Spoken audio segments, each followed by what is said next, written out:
What if AI could give us a leg up on where wildfires may erupt around the globe? A European Climate Research Institute is trying to find a way to do it. Their new AI-driven model goes further than predicting how likely a fire may be, to look at where in particular it may break out. It's quite a large leap forward, I think, in terms of fire forecasting. Historically, fire forecasts rely on 4 weather variables: temperature, wind, precipitation, and humidity. But climate scientist Dr. Joe McNorton at the European Center for Medium Range Weather Forecasts, or ECMWF, says that model has its limitations. It doesn't account for fuel, it doesn't account for ignition sources and things like that. The Institute has a new probability of fire model, which uses machine learning methods to analyze a wider set of data.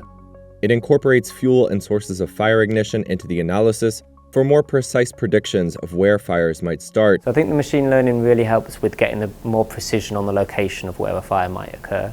And this is relevant for agencies involved in suppression activities, because then they can allocate resources into the locations where the fire might actually occur, as opposed to just a widespread warning system that currently exists.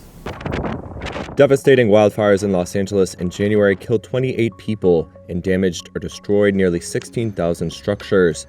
Unusual wet weather conditions leading up to the fires led to ample vegetation, or fuel, then made flammable by exceptionally dry weather at the start of winter. Yeah, for example, recent case in Los Angeles. ECMWF's principal scientist, Dr. Francesca Di Giuseppe, says the new model considered that fuel abundance.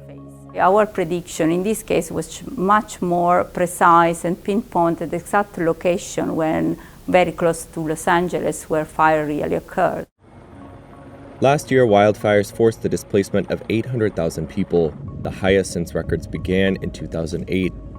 McNorton hopes that fire prevention agencies around the globe will soon use their model to mitigate that damage without breaking the bank.